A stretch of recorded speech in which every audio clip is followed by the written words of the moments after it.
Me llamo Darwin. Tengo 23 años y nací en Tegucigalpa. Esta historia no la cuento porque quiera, sino porque no puedo guardármela más. Cada noche, al cerrar los ojos, vuelvo a oler la pólvora, la sangre, el miedo. Aún no sé por qué fui el único que sobrevivió.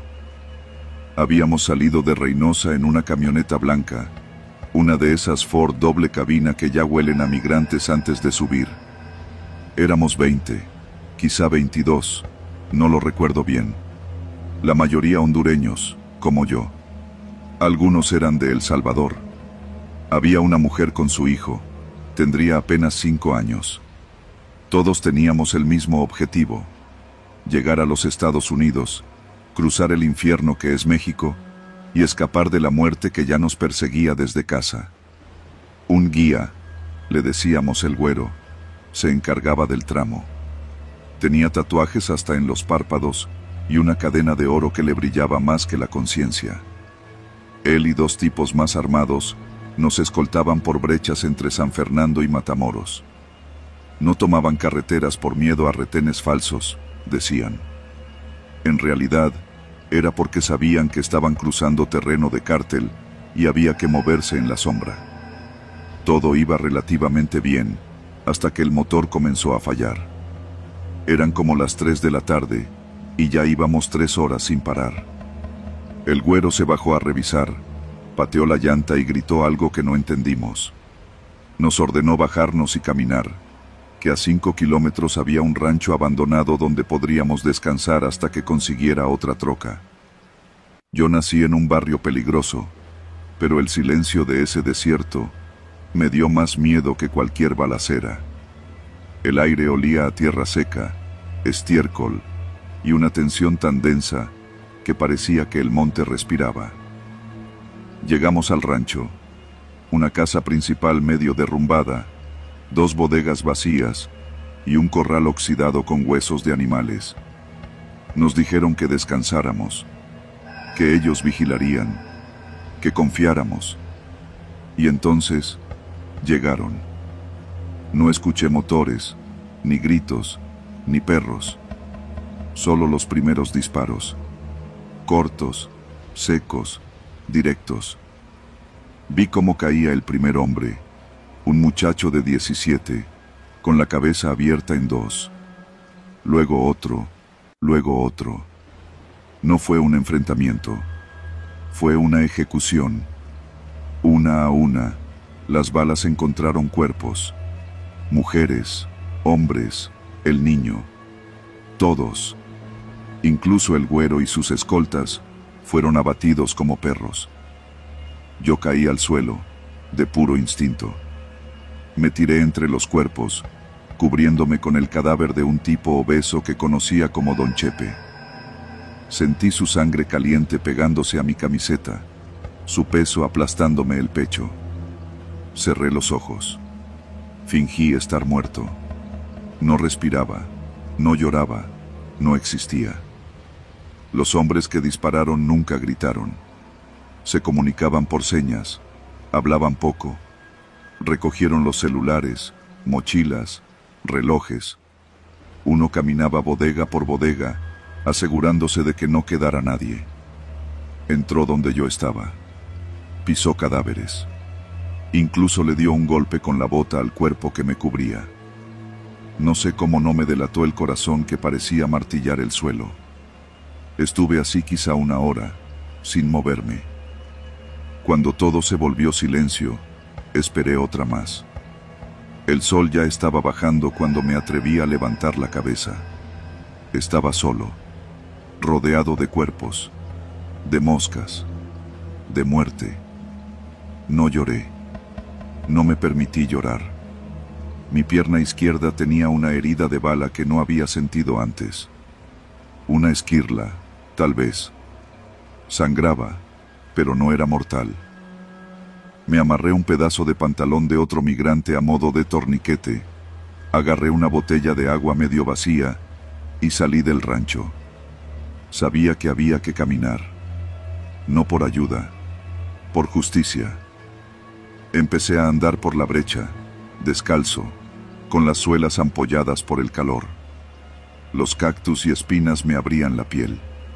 Cada paso era dolor, pero si me detenía, me moría.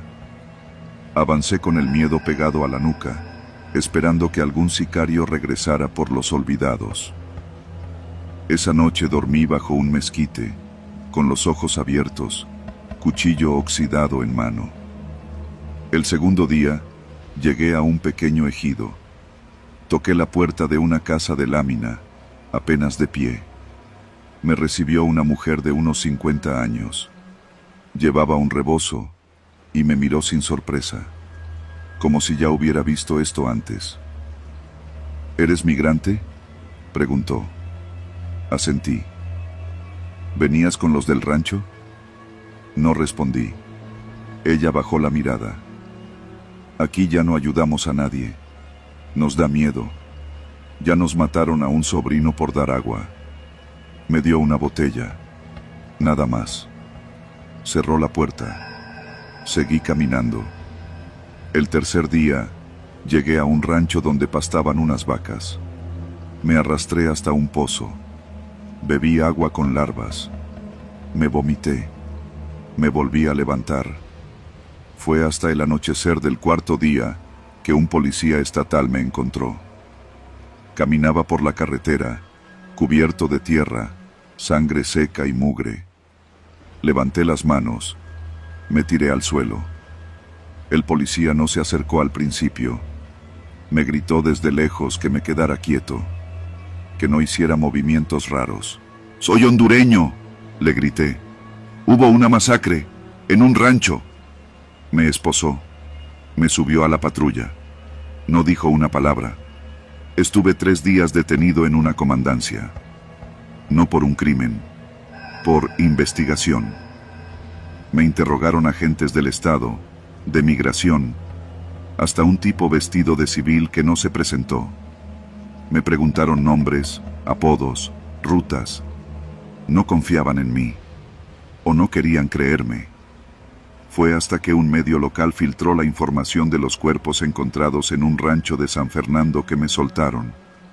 Me llevaron al Instituto Nacional de Migración en Matamoros. Me ofrecieron una visa humanitaria. Yo solo quería irme. Pero antes de cruzar, me hicieron firmar una declaración. Me dijeron que no debía hablar con nadie, que si lo hacía, podía correr peligro, que la cosa está caliente. Hoy vivo en Dallas, Texas. Trabajo lavando platos en un restaurante hondureño. Todos los días paso frente a una iglesia y dejo una veladora para cada uno de los que murieron allá. Nadie quiere hablar de eso. Nadie quiere saber lo que pasa en ese corredor de muerte llamado Tamaulipas. Pero yo no me olvido, porque soy el último testigo, y me duele más vivir con lo que vi, que morir por contarlo.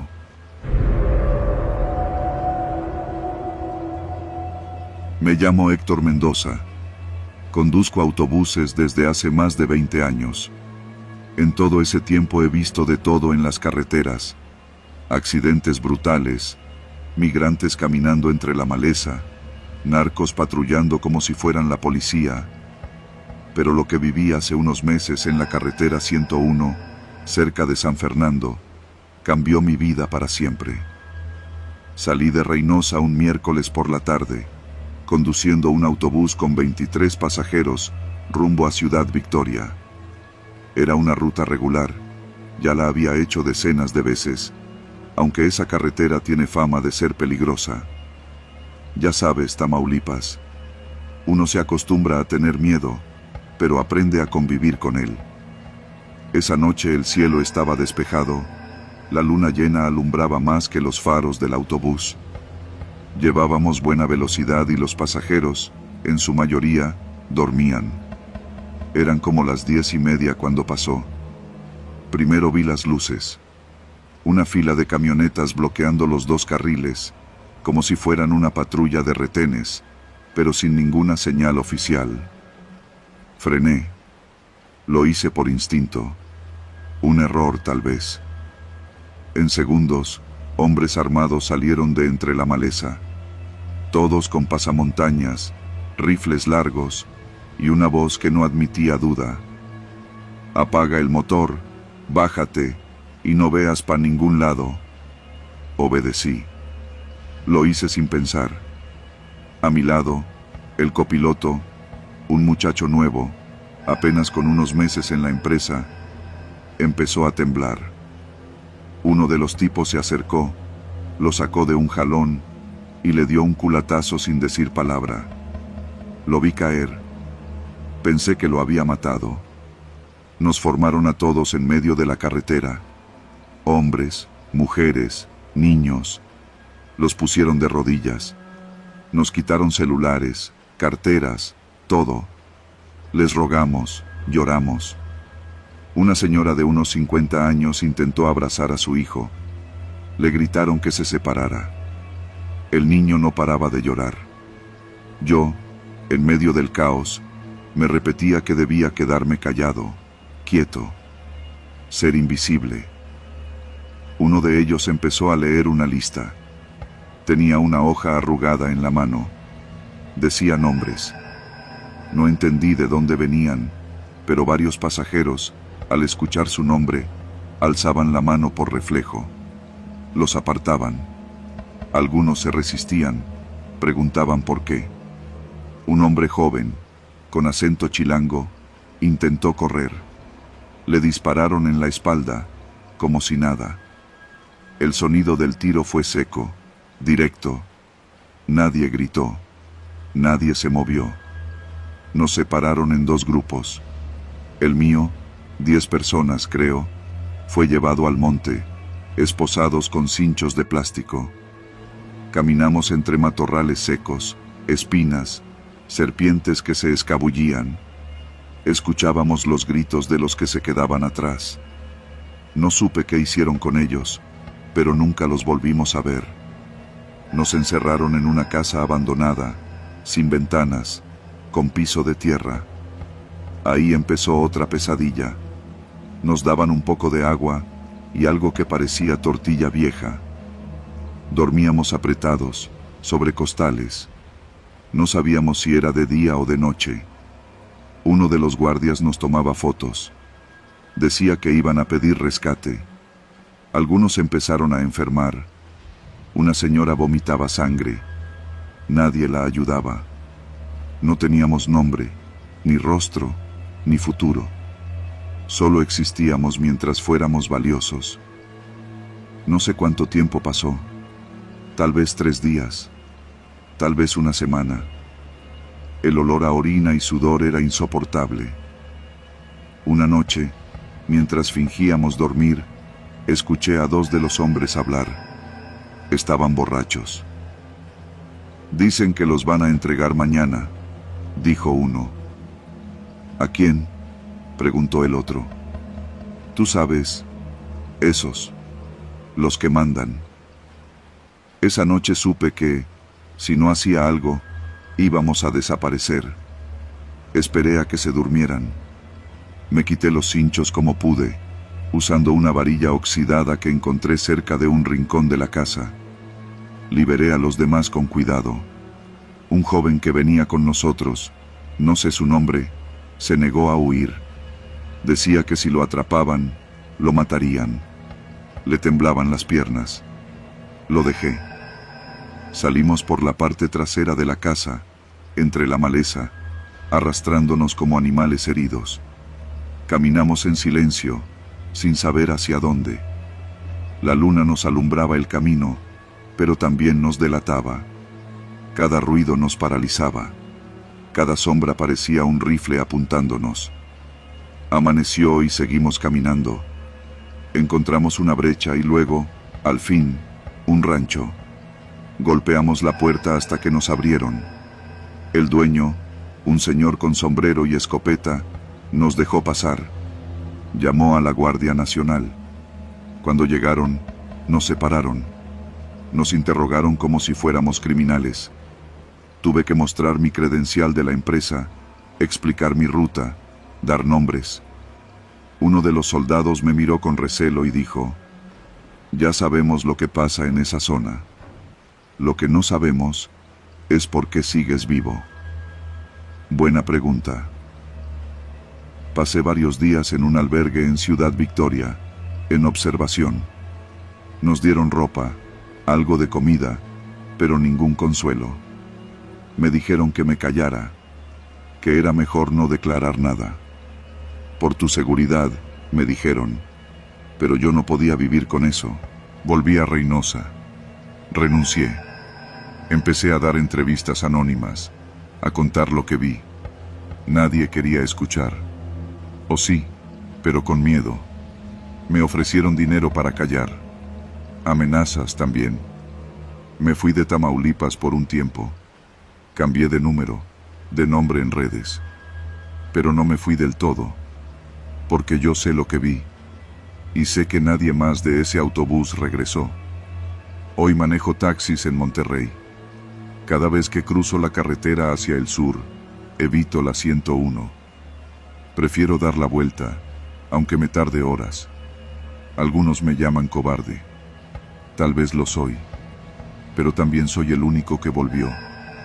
El único que puede contar esta historia. Porque la carretera sigue ahí. Vacía, en apariencia.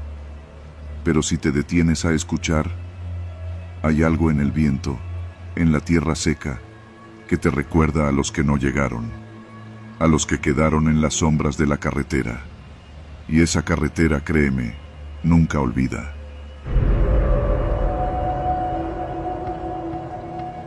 Me llamo Ernesto Morales. Tenía 20 años cuando pasó todo.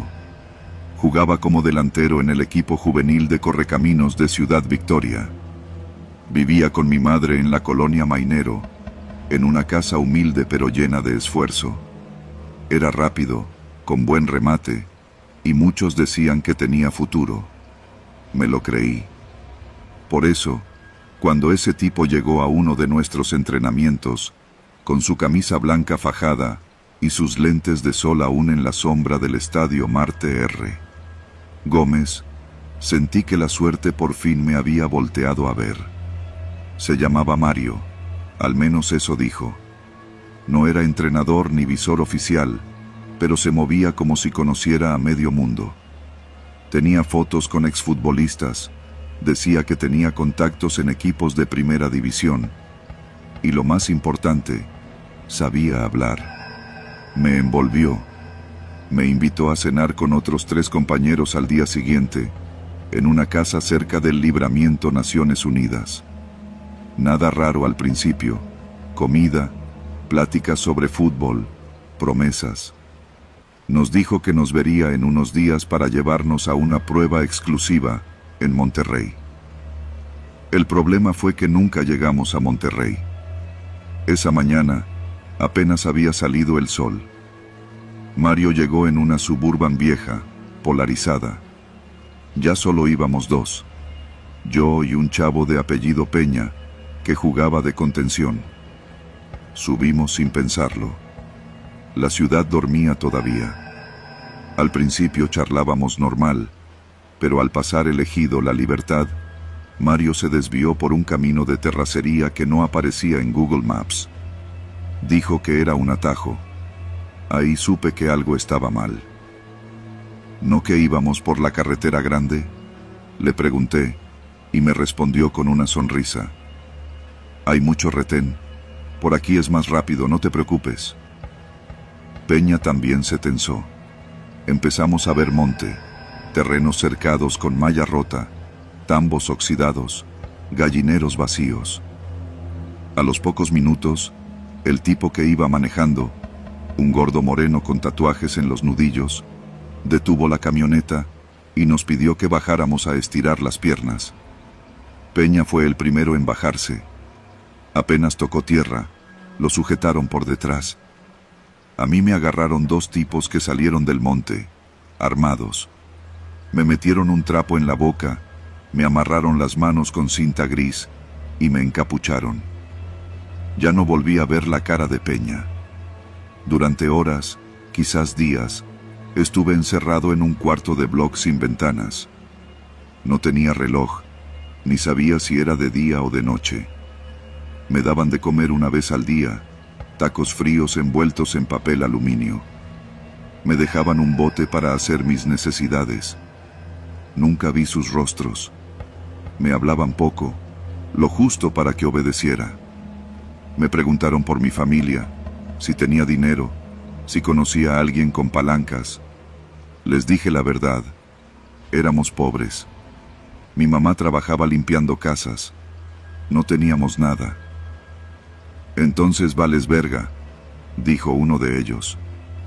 Pensé que me iban a matar, pero no. Solo me dejaron ahí, como si no supieran qué hacer conmigo. Escuchaba gritos, puertas cerrándose con violencia, a veces gemidos, a veces disparos lejanos. Una vez oí a alguien llorar con acento norteño. Al día siguiente, ya no escuché nada. No sé cuánto tiempo pasó. Tal vez fueron 5 días, tal vez 10. Pero una noche, hubo gritos, y luego silencio. Esa fue mi oportunidad. Uno de los tipos se emborrachó y dejó la puerta mal cerrada. Me las ingenié para forzarla con el hombro y escapé corriendo, descalzo, hasta que mis pies sangraron. Crucé matorrales, corrales abandonados, y al amanecer llegué a un rancho donde un señor con sombrero me dio agua y llamó a la policía. Pensé que todo había terminado ahí. Me equivoqué. La policía me llevó a declarar, pero algo no encajaba.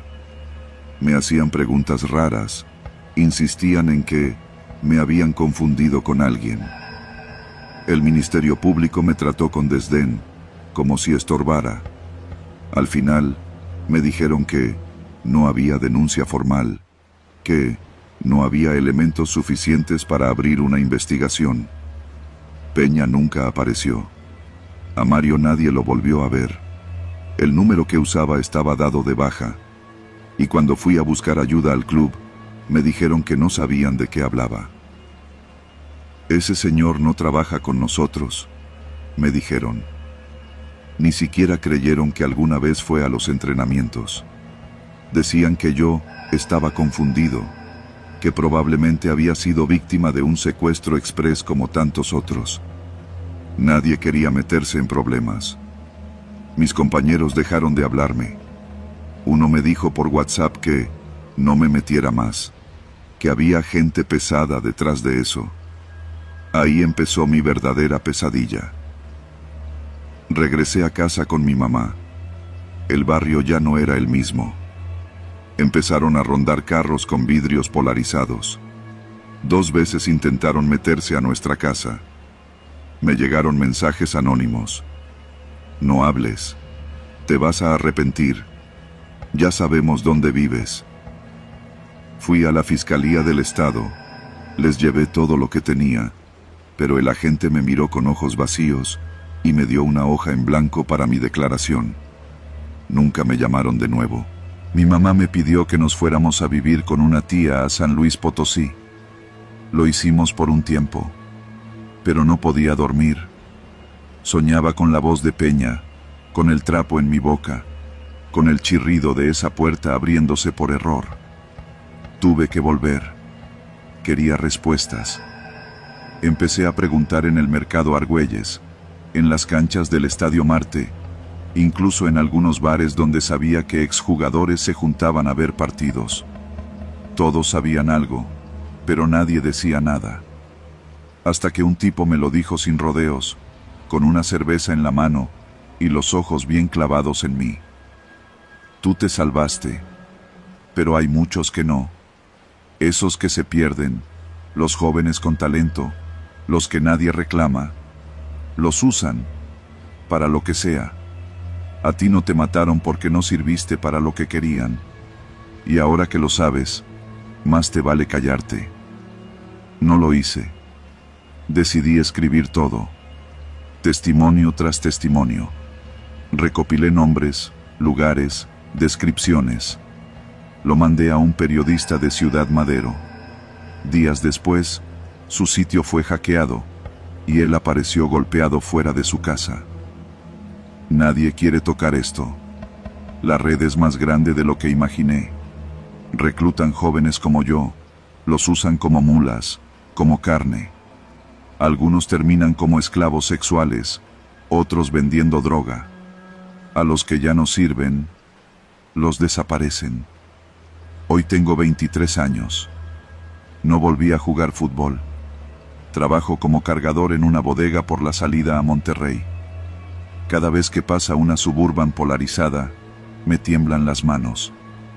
No confío en nadie, ni en el gobierno, ni en la policía, ni en los clubes. Pero estoy vivo. Y aunque todos prefieran callar, yo no pienso hacerlo. Porque mi cuerpo tiene una cicatriz que no se ve, pero arde cada vez que alguien dice, seguro se metió en algo.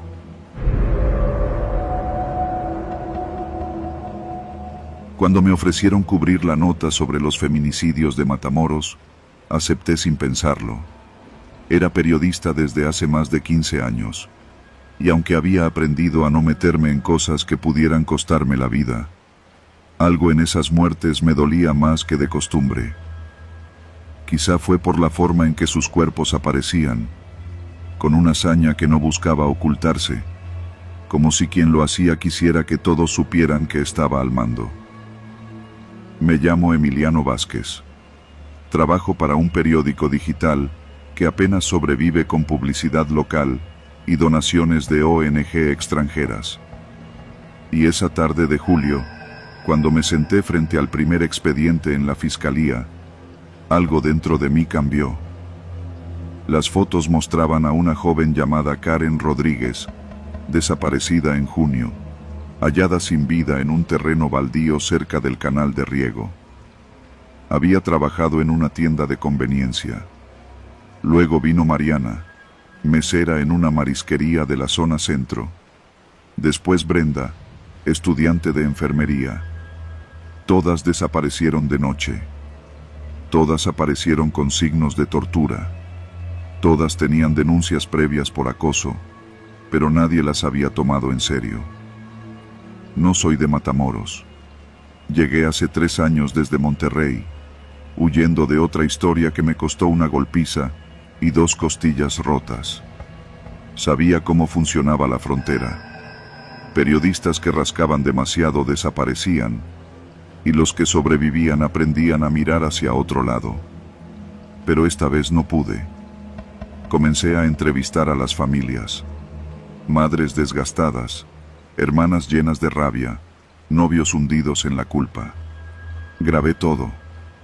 Guardaba los videos en una USB que llevaba oculta en la plantilla de mi bota. No confiaba ni en la nube. Fue en la 3ª semana de investigación cuando me topé con Daniel, un joven de 23 años que había sido pareja de Brenda. Trabajaba como chofer de plataforma. Se presentó nervioso, mirando a todos lados. Me citó en la banqueta frente a un Oxxo cerrado, cerca del puente internacional. Me pidió que no grabara. Ella me dijo que la estaba siguiendo una patrulla, una de esas blancas con rayas verdes. 2 tipos la bajaron un día. Se la llevaron como si nada. ¿Tenías la placa? ¿Los reconociste?, le pregunté. No, pero hay cámaras en la calle. Yo vi la grabación, pero luego desapareció. Fui a pedirla y me dijeron que no existía. Ahí supe que estaba metido hasta el cuello.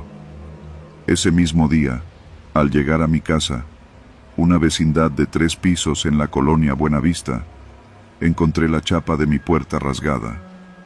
No faltaba nada, pero mis documentos estaban revueltos, como si alguien hubiera buscado algo con prisa. Llamé a mi editor en Ciudad de México. Me dijo que parara, que ya tenía suficiente material. Le colgué. Una noche después, recibí un mensaje sin remitente. Sabemos lo que estás haciendo. No eres de aquí. Regrésate. Lo borré, pero no olvidé. Un contacto en la policía me pasó la dirección de un comandante de la Guardia Estatal que, según él, sabía cosas pero no hablaba. Fui a buscarlo a su casa, en la colonia Jardín. Me abrió su esposa. Me dijo que no estaba, que hacía 2 días no dormía en casa. ¿Sabe dónde encontrarlo?, pregunté. Ella bajó la voz. A veces duerme en las bodegas de la carretera a Reynosa, cerca del canal. Anda metido en cosas feas. Mejor déjelo así. Pero no lo dejé. Fui hasta esa zona una madrugada. El canal huele a drenaje abierto. Las ranas croan como si gritaran auxilio. Encontré las bodegas, todas cerradas con candado oxidado, excepto una. Adentro había lo que parecía una sala improvisada, una mesa con botellas, una colchoneta en el piso y una pizarra blanca con nombres. Nombres de mujeres: Karen, Mariana, Brenda. También otros que aún no estaban en los expedientes públicos.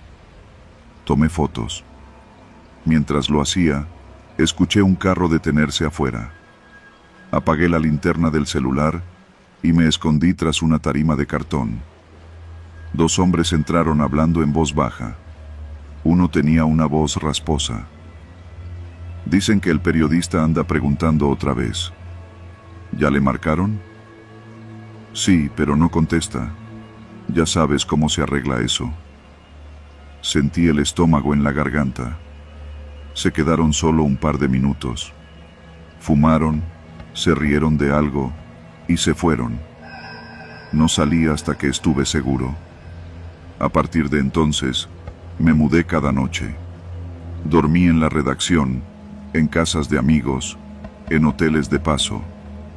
El miedo era constante. No era miedo de película. Era miedo de no volver a ver la luz del día. Miedo de oler a gasolina sin saber de dónde venía. La gota que derramó el vaso fue el cuerpo de Silvia, una abogada que había denunciado la desaparición de su sobrina. Lo encontraron flotando en el río Bravo, cerca del rancho El Retiro. Sin lengua. Los medios locales no dijeron nada. Solo falleció por causas naturales. Y nadie cuestionó. Llamé a mi editor otra vez. Voy a publicar todo. ¿Estás seguro? No hay vuelta atrás. Preparamos un especial en video y texto. El precio de la verdad. Feminicidios, silencio y complicidad en Matamoros. Lo publicamos un miércoles a las 7 de la mañana. En 1 hora, el sitio colapsó por las visitas. Medios extranjeros comenzaron a pedir entrevistas. Diputadas escribieron comunicados. Pero en Matamoros, todo seguía igual. Esa misma tarde, mientras caminaba hacia el café donde me reunía a veces con Fuentes, un taxi sin placas se detuvo junto a mí. No alcancé a ver el rostro del chofer, solo vi la pistola. Disparó 2 veces. La primera bala me rozó el costado. La segunda impactó en mi pierna izquierda. Caí al suelo gritando. La gente corrió. Algunos me auxiliaron. Otros solo grabaron con sus celulares. Sobreviví. Estuve hospitalizado 10 días. El sitio del periódico fue hackeado. El video borrado. Solo quedó una versión en un servidor en Suiza que un amigo logró salvar. La fiscalía no investigó el ataque. Dijeron que fue un intento de asalto. El taxi nunca apareció. Los agresores tampoco. Hoy vivo en otro estado, con escolta intermitente y un nombre que uso solo en redes. Pero sigo escribiendo. No por heroísmo. Es por rabia. Porque cada que una mujer desaparece y nadie dice nada, algo en mí se rompe. Porque cuando el silencio es la norma, hablar es un acto de resistencia. Y porque si algo me enseñó Matamoros, es que decir la verdad tiene un precio. Uno que estoy dispuesto a pagar siempre que valga la pena.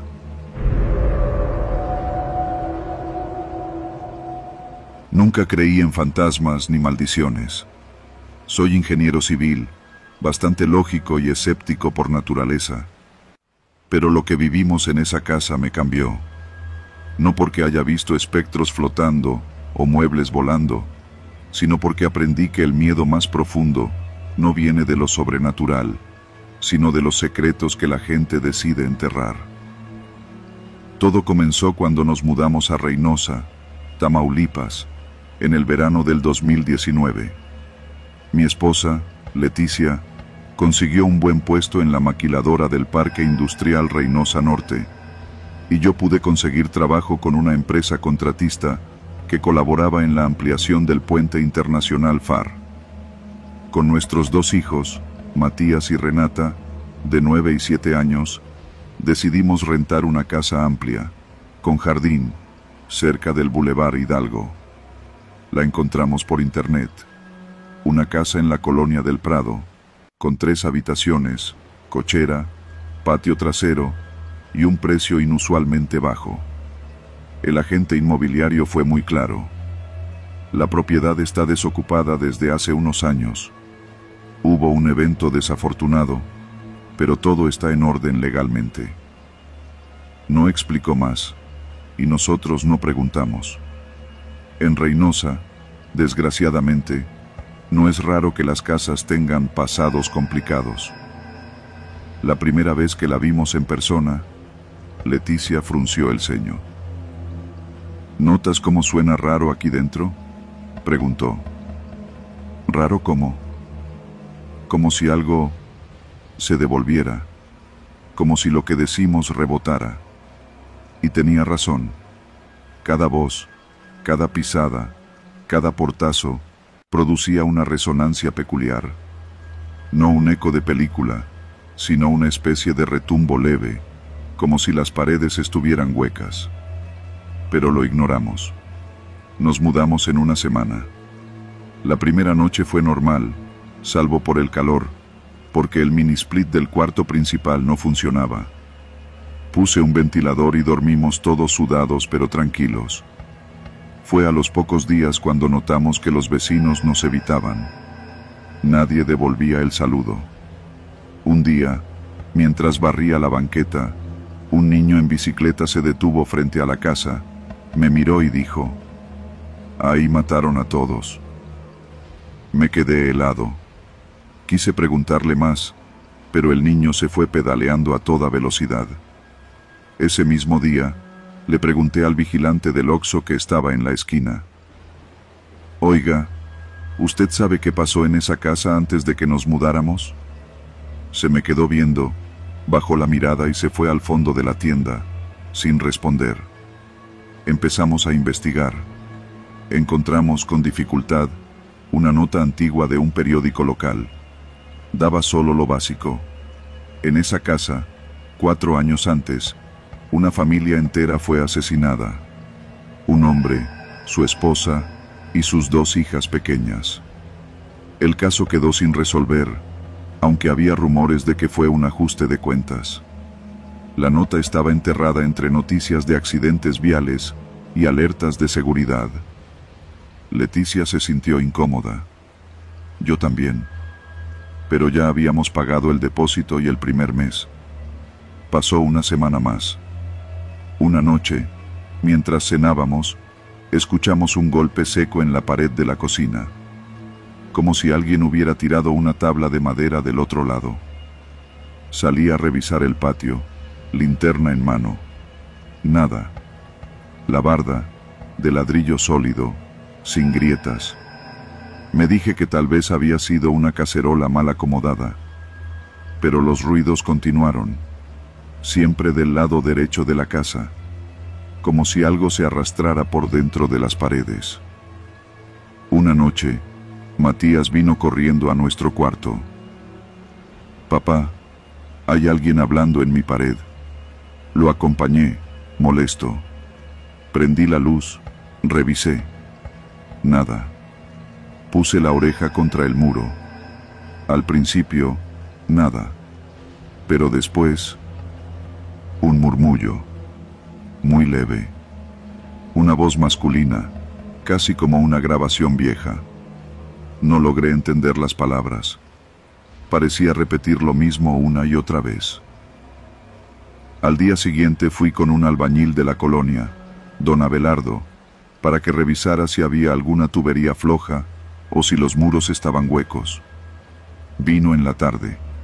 Golpeó las paredes con los nudillos, usó un martillo. En la esquina del pasillo dijo: «Aquí hay doble muro». «¿Cómo que doble muro?» «Sí. Alguien levantó una pared falsa encima de la original. Puede que hayan escondido algo ahí». Me ofreció tirar esa parte, pero necesitaba autorización del dueño. Llamé al agente inmobiliario. Me dijo que no teníamos permiso para modificar nada, que si no nos sentíamos cómodos, podíamos romper el contrato. Su tono era claro: «Mejor váyanse». Leticia ya no quería quedarse, pero yo necesitaba saber. Una madrugada me levanté con la idea fija. Tomé un martillo, esperé que todos durmieran y golpeé el muro del pasillo. No muy fuerte, pero con firmeza. Al tercer golpe, el yeso se cuarteó. Entonces lo vi. Detrás de la pared falsa había un nicho, como una alacena sellada. Dentro, una grabadora antigua, de casete, polvorienta. La tomé, con manos temblorosas. Había un casete adentro. Lo reproduje en la sala. Una voz masculina, tranquila, hablaba. «Mi nombre es Raúl Escamilla. Si alguien encuentra esto, por favor, escuche hasta el final». Su relato era el de un padre desesperado. Contaba cómo, una noche, hombres armados entraron a su casa. Buscaban algo que no tenía, dinero o mercancía, nunca lo supo. Tomaron a su esposa y a sus hijas. Él los escuchó desde el closet donde se escondió. No salió, no pudo, no quiso. La cinta terminaba con llanto. No había confesión, solo culpa. Leticia lloró. Yo no pude hablar por horas. Al día siguiente, reportamos el hallazgo. La policía tomó la cinta. Dijeron que el caso ya estaba cerrado, que no podían reabrirlo. Pero al menos se llevaron la grabadora. Nos fuimos esa misma semana. Nunca volvimos a pasar por esa calle. Hoy vivimos en una casa más pequeña, en el fraccionamiento Balcones de Alcalá.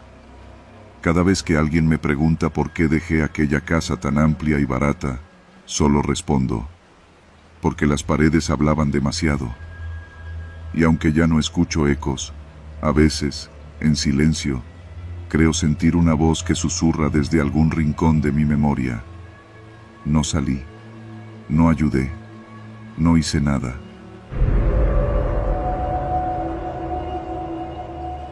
Llegué al penal de Altamira un lunes de abril. El calor ya golpeaba con fuerza, y eso que aún no era mediodía. Desde el autobús que nos dejó en la entrada, lo primero que vi fue la torre de vigilancia con los vidrios polarizados, como ojos oscuros que te observan sin parpadear. El lugar no era especialmente viejo ni nuevo, era simplemente funcional, feo. De esos edificios de concreto diseñados para que el tiempo pase más lento dentro que fuera. Me llamo Samuel, y tenía 29 años cuando empecé ese trabajo. Nunca había trabajado en una prisión, pero después de meses de no encontrar nada, acepté el puesto como custodio en el Centro de Ejecución de Sanciones de Altamira. Me dijeron que sería turno nocturno al principio. Menos movimiento, menos broncas, me aseguró el jefe de seguridad en la entrevista. Qué equivocado estaba ese cabrón. Los primeros días fueron raros. Me sentía como turista en un zoológico donde los animales pueden oler tu miedo. Los internos, sobre todo los de los módulos de alta peligrosidad, te escanean de arriba a abajo, buscando puntos débiles. No gritan ni hacen ruido. Observan. Eso es lo más inquietante. En Altamira, el silencio pesa más que los barrotes. Me asignaron el módulo 4. Ahí estaban los de los cárteles. No todos, claro, solo algunos de los más tranquilos, si se puede llamar así a tipos que tienen varias muertes encima. La mayoría eran del noreste, pero también había algunos de Sinaloa. Las facciones no se mezclaban, cada quien su celda, su pasillo, su baño. Una línea de azulejos desgastados marcaba hasta dónde podía ir uno y empezaba el territorio del otro. Una línea invisible, pero más sólida que cualquier muro. Todo empezó una noche, como todas, con el zumbido de los ventiladores oxidados que no enfriaban nada. Yo hacía mi ronda habitual, linterna en mano, revisando los candados, anotando en mi libreta cada celda cerrada. A eso de las 2 de la madrugada, el radio soltó estática y luego una voz temblorosa. Módulo 4. Reporte urgente. Hay movimiento inusual en el pasillo 3. La voz era de Saúl, un custodio más viejo, de esos que ya deberían estar jubilados pero siguen ahí, porque no saben hacer otra cosa. Corrí hacia el pasillo y lo vi. Uno de los internos estaba tirado en el suelo, bañado en sangre, la cabeza como una calabaza rota. Otros 2 estaban junto a él, jadeando, cubiertos de moretones. Uno de ellos, un sinaloense flaco de mirada vacía, me dijo con voz seca: fue defensa propia. El güey cruzó la línea. Miré al muerto. Era de los del Golfo. Reconocí sus tatuajes. Me temblaba la mano. Apreté la radio, pedí refuerzos y llamamos al doctor. Pero no llegaba nadie. 20 minutos después, seguíamos solos. Saúl me miraba como si supiera algo que yo no. Se va a poner feo, mijo, dijo, bajando la voz. Ya empezó. Esa frase me quedó grabada. Ya empezó. ¿Qué demonios había empezado? Las cámaras del módulo se apagaron esa noche. Falla eléctrica, dijeron. Lo raro es que en el resto del penal todo seguía funcionando. Las luces, los radios, incluso el maldito microondas del comedor. Solo las cámaras del módulo 4 quedaron negras. Al día siguiente, nos prohibieron hablar del incidente. El comandante Ramírez, un tipo alto y seco como hueso de pollo, nos reunió a todos en el patio. Lo que pasó anoche es un ajuste interno. No nos compete. Lo controlamos y punto. No queremos escándalos. ¿Entendido? Todos asentimos. Pero esa noche, al volver al módulo, el ambiente era distinto. Nadie hablaba. Ni los internos, ni los custodios. Hasta los perros que a veces se colaban por el alambrado parecían haberse largado. Y ahí fue cuando empecé a escuchar los murmullos. No venían de una celda en particular. Parecía que brotaban de las paredes, como si el penal mismo estuviera hablando. Caminaba por los pasillos y oía frases sueltas, nombres, amenazas, juramentos. Me detuve frente a una celda vacía y escuché con claridad: mañana cae el traidor. Volteé, pero no había nadie, ni dentro ni fuera de la celda. Fue la primera vez que me sentí realmente en peligro. El caos estalló 2 noches después. Me encontraba en la sala de control revisando el sistema de apertura de puertas cuando las alarmas sonaron. No fue una fuga, fue una masacre. La línea fue cruzada. No sé cómo ni por qué.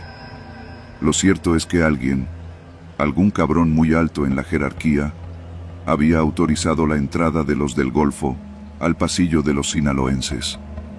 Se soltaron como animales. Corrí al módulo, y lo que vi fue un infierno encerrado en concreto. Hombres golpeándose con tubos, cortándose con navajas hechizas, gritando nombres que no entendía. La sangre se acumulaba en los charcos, salpicando las paredes. Intenté detenerlos, pero una mano me jaló de golpe hacia una celda abierta. Era uno de los reos, un tipo apodado el Diablo. Métete si quieres vivir, me dijo con una calma aterradora. No tuve opción. Entré. Afuera, el ruido era ensordecedor. Gritos, huesos rompiéndose, radios que no respondían. El diablo se sentó en la litera inferior, prendió un cigarro y me miró. Esto no es un motín, es un experimento. Lo miré sin entender. ¿De qué hablas? De los de arriba, los que mandan de verdad. Nos dejaron sin cámaras, sin supervisión, y ahora se hacen los pendejos. Nos están probando. Quieren ver quién sobrevive, quién manda, quién se dobla. Me reí, nervioso. Pero él no. Su mirada no se movía. ¿Y tú qué haces aquí entonces? Yo soy el testigo. Tú, el sujeto de prueba. Fue entonces cuando entendí que estaba atrapado. No por los reos, sino por el propio sistema. Por los que se suponía que eran mis jefes. Nadie vendría a ayudarnos. Nadie daría la orden de intervenir. Éramos ratas en una caja. Estuve encerrado en esa celda casi 5 horas. Afuera, la masacre seguía. A ratos oíamos risas, otras veces llantos. El diablo me contó historias que no debería saber.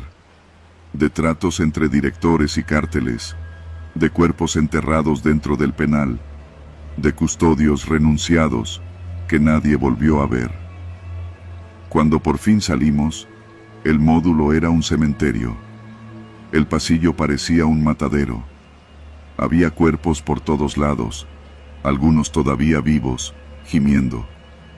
El piso estaba cubierto de sangre y dientes. El comandante Ramírez apareció al amanecer, impecable como siempre, como si no hubiera pasado nada. Buen trabajo, me dijo. Te mantuviste vivo. Nunca supe si hablaba en serio. Me dieron un ascenso. Jefe de turno. Oficina propia.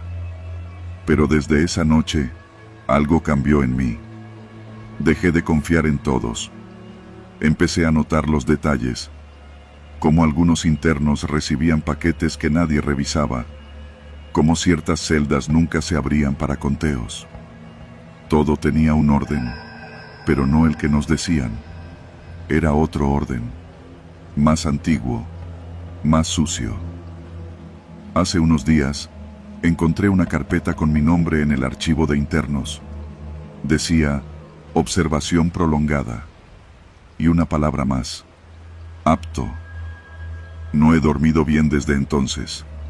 Sigo aquí, esperando el siguiente experimento. Porque en Altamira, nada es casualidad. Todo está planeado. Y todos, internos, custodios, incluso los jefes, somos solo piezas en un tablero invisible donde la única regla es, sobrevive, aunque te cueste el alma. Mamba.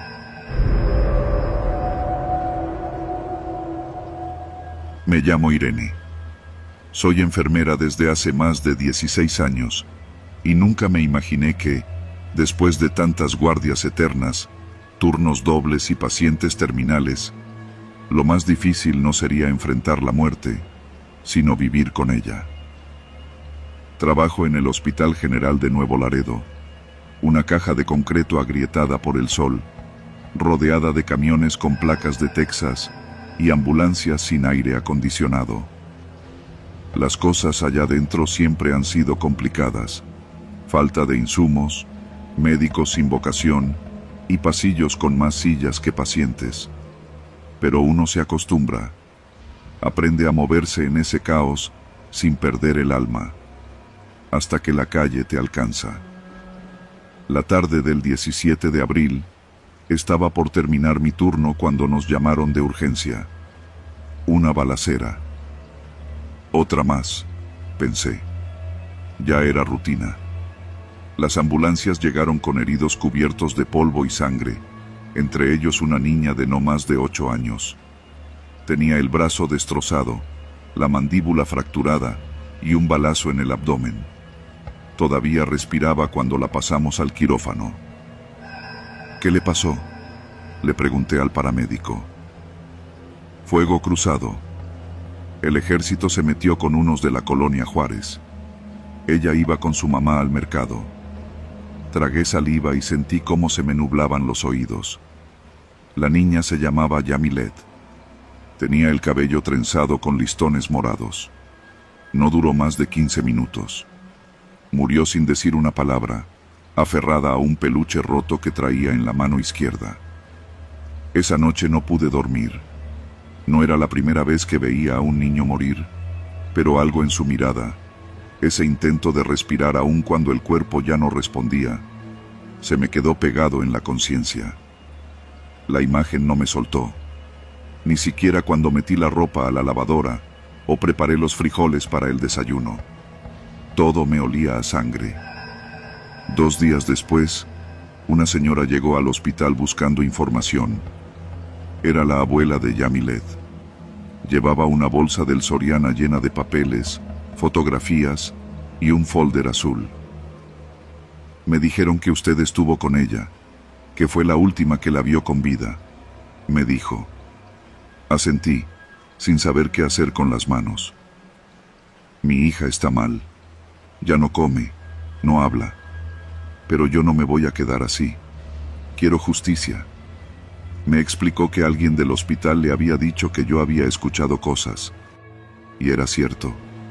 Los paramédicos, mientras limpiaban al comandante de la Sedena que también llegó herido, hablaban sin filtro. Pinches locos, no avisaron, llegaron tirando. Les valió madre que hubiera niños, dijo uno.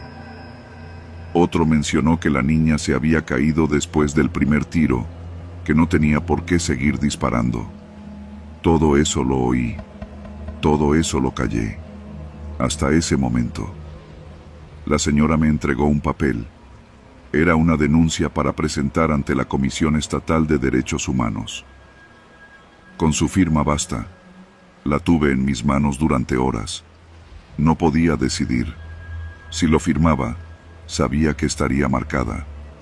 Aquí no es como en otros lados. Aquí los militares y los malos caminan por la misma banqueta. Uno nunca sabe quién lo está mirando. Una semana después, alguien rayó la palabra Zapa en mi coche. No en la pintura, en el parabrisas, con un clavo. Me lo dijeron sin palabras. Te estamos viendo. No se lo conté a nadie.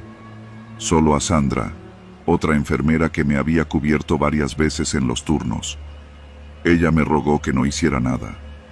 Me dijo que un primo suyo, abogado, había desaparecido el año pasado después de denunciar a unos policías. Mira, Irene, tú no puedes sola contra esto. Vas a acabar muerta o peor. Pero la cara de Yamilet me seguía en todos los pasillos. En cada niño que atendía, veía su expresión congelada. Ya no dormía. Me despertaba en la madrugada con el corazón latiendo, como si alguien me estuviera corriendo desde adentro. Firmé la denuncia. La entregué en una oficina pequeña, con ventanas cerradas y ventilador de techo. El licenciado que me atendió ni siquiera me miró a los ojos. Solo me dijo que ellos harían lo posible. A la salida, un hombre con camisa blanca me fotografió desde una moto. No disimuló. Ese mismo día me cambiaron de turno sin avisarme. Me mandaron a cubrir emergencias los fines de semana. Sandra me dejó de hablar. Mi casera me pidió que buscara otro lugar para vivir. Es por seguridad, me dijo. Y entonces llegaron las llamadas. Al principio eran silenciosas. Después, voces con acento del norte me decían cosas como: ya sabemos dónde trabajas. ¿Crees que eres la única que quiere justicia? Vas a desear no haber nacido. Me fui de la ciudad por un tiempo. Una prima me dio posada en Matamoros. Allá nadie me conocía. Trabajé en una clínica privada, dando consultas a domicilio. Pero cada vez que sonaba el teléfono o alguien tocaba la puerta, se me paralizaba el cuerpo. Vivía como si tuviera una pistola en la nuca, esperando el momento del disparo. Pensé en retractarme, volver al hospital, decir que todo había sido un error, pero ya era tarde. Un día me llegó un mensaje por correo, una copia escaneada de mi denuncia, con mi nombre subrayado en rojo y un solo comentario escrito a mano. Ella firmó: no regresé a Nuevo Laredo, pero la ciudad me persigue. En cada guardia, en cada ambulancia que llega con un niño llorando, en cada madre que no encuentra respuestas. Mi nueva vida es más tranquila, pero no más libre. Nunca se supo nada de la denuncia.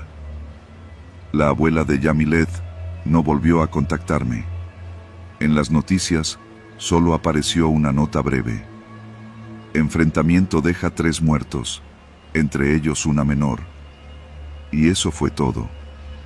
Pero yo sé que hubo más, que hay listas, que hay nombres, y que la justicia, aquí, es como un rumor. Se oye, se dice, pero nunca se ve. A veces pienso que hice mal, que debí quedarme callada, pero otras veces, en las madrugadas en que el hospital queda en silencio y solo se oyen los monitores pitando, me viene su imagen. La niña con su trenza, su peluche roto y sus ojos buscando un último respiro. Entonces entiendo que no firmé por justicia.